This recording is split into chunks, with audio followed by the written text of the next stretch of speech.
मीरा ने जब पहली बार अपने पुश्तैनी घर का ताला खोला तो उसे लगा जैसे किसी ने सदियों से कैद कर रखा हो। लोहे का भारी ताला जंग से जाम था। दरवाजे की चरमराहट ऐसी थी कि कान खड़े हो जाएं। धूल से भरा आंगन, टूटी फूटी खिड़कियां और दीवारों पर मकड़ी के जाले।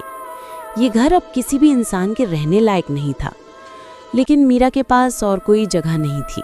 माता पिता के जाने के बाद वही अकेली रह गई थी।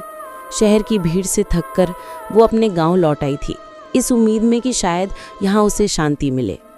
उस शाम जब सूरज ढलने लगा और घर में अंधेरा भरने लगा, मीरा ने पुराने कमरों की अलमारी टटोलनी शुरू की। अचानक उसे एक छोटा सा लकड़ी का डिब्बा दिखा। डिब्बे के ऊपर अजीब तरह के नक्काशी बने थे, जैसे किसी बच्चे ने कांपते हाथों से बनाए हों। उसने डिब्बा खोला तो अंदर कपड़े में लिपटी एक गुड़िया थी, छोटी सी, अजीब से हंसी चेहरे पर और चमकीली कान जैसी आंखें। मीरा ने उसे उठाया और अनजाने में उसके होंठों से निकला, कितनी प्यारी है, इसे मैं साफ कर दूंगी। गुड़िया का नाम उसके साथ ही आया, लबूबू। मीरा को नहीं पता था क्यों, पर जैसे ही उसने उसे हाथ में लिया उसके दिमाग में यही नाम गूंजा। उसने सोचा शायद बचपन में सुनी कोई बात याद आ गई हो। उसने डिब्बे को कमरे की मेज पर रख दिया और बाकी कामों में लग गई। पहले दिन सब ठीक था, गुड़िया बस एक पुराना खिलौना लगी। लेकिन धीरे धीरे घर में अजीब बातें होने लगी।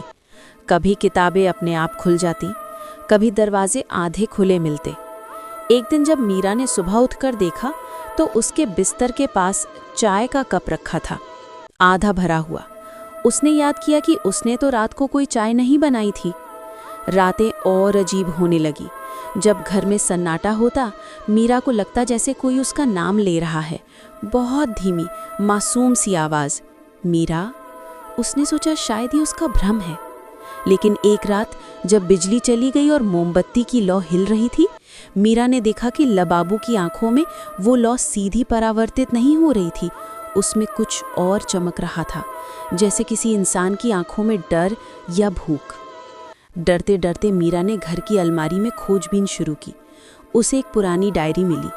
पन्नों पर पीले धब्बे थे, स्याही फैली हुई थी। उस डायरी में लिखा था कि कई साल पहले एक छोटी बच्ची रीता ने ये गुड़िया बनाई थी। रीता अपने घर में बहुत अकेली थी। उसके पास खेलने के लिए कोई नहीं था। उसने कपड़े और लकड़ी से ये लबाबू बनाई और हर दिन उससे बातें करती थी। लेकिन एक दिन रीता अचानक गायब हो गई। उसके परिवार वालों ने बहुत ढूंढा पर उसका कोई सुराग नहीं मिला। उसी के बाद से घर के लोग कहते थे कि ये गुड़िया रीता की आत्मा को अपने अंदर समेट चुकी है। मीरा को लगा ये सब अंधविश्वास होगा, लेकिन अगले ही दिन से लबाबू ने अपनी मौजूदगी और साफ कर दी। रात को चलते चलते आवाज़ें आने लगी। कभी दरवाजे अपने आप बंद हो जाते, कभी खिड़कियों पर थप थप की आवाज़ आती। और सबसे डरावनी बात, जब मीरा ने गुड़िया को उठाया तो उसे लगा कि अब उसका वजन पहले से ज़्यादा है, जैसे उसके अंदर कोई सांस भर रहा हो। धीरे धीरे गुड़िया ने मांग करना शुरू किया। पहले तो बस छोटी चीज़ें, एक कपड़ा, एक धागा, एक बटन। मीरा ने ध्यान नहीं दिया और सब चीज़ें देती रही। पर एक रात उसने सपना देखा कि रीता उसके सामने खड़ी है, आंखें लाल, होंठ सूखे, और वो कह रही है, लबूबू अकेली है, उसे साथी चाहिए।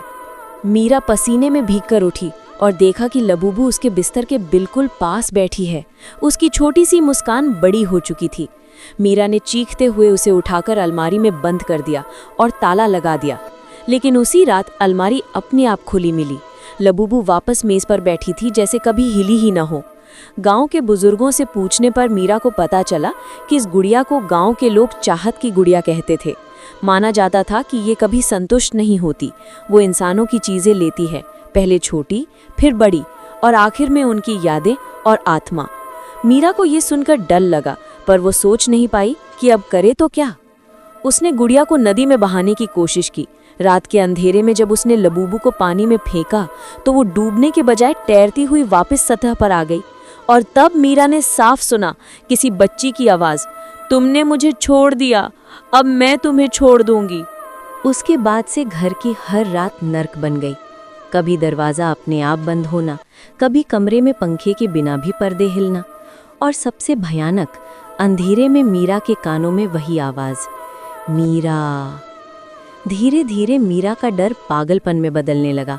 उसने खाना छोड़ दिया, नींद खो दी और हर वक्त उसे लगता कोई उसे देख रहा है। लबूबू की आंखें अब सिर्फ खिलौने की आंखें नहीं लगती थीं, उनमें किसी इंसान की तरह चमक थी। वो गुड़िया उसे अपने हर कदम पर पीछा करती लगती। मीरा कहीं भी गुड़िया को रखती, अगली सुबह वो अपने बिस्तर के पास मिलती।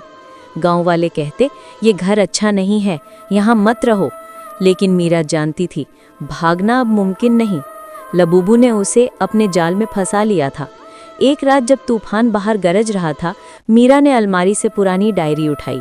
उसमें लिखा था, लबूबू को जो पालता है वो कभी अकेला नहीं रहता, लेकिन उसका साया इंसान की जिंदगी खा जाता है। ये पढ़कर मीरा कांप गई। उसके मन में आया, क्या सचमुच ये गुड़िया रीता नाम की उस बच्ची की आत्मा को ढो रही है? क्या ये बस संगत चाहती है या फिर ये इंसान की आत्मा को अपनी ऊर्जा बनाती है? लबूबू अब और निर्दयी हो गई थी।